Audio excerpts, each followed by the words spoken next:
लेकिन America Iran के बीच जंग को करीब 80 घंटे बीत चुके हैं और अब तक किसी भी तरफ से हमलों की रफ्तार धीमी नहीं पड़ी। बमबारी, मिसाइलों की बौछार से पूरे मिडिल ईस्ट में हड़कंप है। इस तबाही पर आज के 5 बड़े अपडेट्स क्या हैं, सबसे पहले इस स्पेशल रिपोर्ट में मैं आपको दिखाता हूं।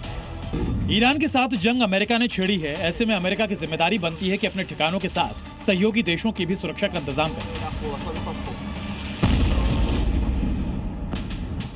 लेकिन ईरान से बरसती मिसाइलों ने अमेरिका की तैयारी पर सवाल खड़े कर दिए हैं। ये तस्वीर ओमान के सलालाह पोर्ट की है, जहां हमले के बाद पोर्ट पर आग लग गई। ईरान ने ओमान के रायसूद पोर्ट को भी टारगेट किया है। ईरान ने यूएई में फुजेराह ऑयल फील्ड पर भी हमला किया है। ड्रोन हमले को रोकने की कोशिश की गई, लेकिन इस बीच यहां भी ऑयल फील्ड में आग लग गई। और अब देखिए ईरान के उस हमले की तस्वीर, जिसके बाद अमेरिका में हड़कंप मच गया। सऊदी अरब के रियाद में अमेरिकी दूतावास पर ईरानी ड्रोन्स ने ऐसी तबाही मचाई कि दूतावास घंटों तक इसी तरह जलता रहा। ट्रंप ने पहले कहा था कि अगर ईरान ने हमले नहीं रोके, ऐसी फोर्स से हमला होगा जो आज तक किसी ने नहीं देखा। और अब अमेरिकी रक्षा मंत्री पीटर हेगसेथ ने कहा है कि ईरान पर पहले से बड़ा हमला होगा। अब सवाल यह है कि ईरान ने जिस पैमाने पर अमेरिका इजराइल के ठिकानों और सैन्य संसाधनों को नुकसान पहुंचाया है, उसका बदला लेने के लिए ट्रंप ऐसा क्या करने वाले हैं जो अब तक किसी युद्ध में नहीं हुआ। ट्रंप और नेतन्याहू की धमकियों के बदले ईरान ने भी बड़ी वार्निंग जारी की है। ईरान ने साफ किया है कि अब सिर्फ अमेरिकी ठिकाने, अमेरिकी सैनिक भी उनका प्राइम टारगेट है।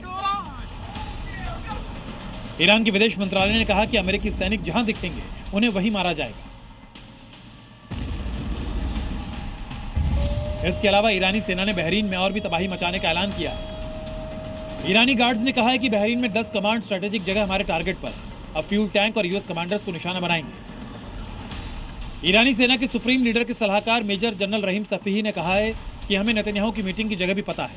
दुश्मन ज्यादा देर तक बचने वाला नहीं है।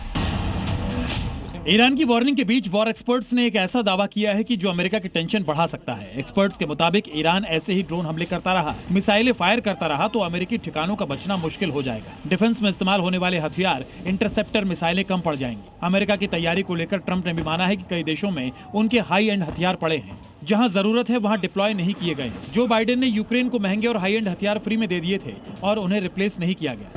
युद्ध लंबा खिंचा तो पूरी दुनिया के लिए चुनौतियां खड़ी हो सकती हैं। ऐसे में इजराइल ने ईरानी मिसाइलों और ड्रोन का स्टॉक खत्म करने के लिए तेहरान में आज भी हमले किए हैं। लेकिन इस बीच इजरायली सेना के सामने एक और फ्रंट एक्टिव हो गया है। लेबनान की धरती से रॉकेट अटैक के बाद इजरायली फोर्स ने बड़ा एक्शन लिया है और दक्षिणी लेबनान में 1 साल बाद इजरायली फोर्स ग्राउंड ऑपरेशन चला रही है। 30,000 लोगों ने इलाका खाली कर दिया है। बेरूत में हिजबुल्लाह के ठिकानों पर ताबड़तोड़ बमबारी हो रही है।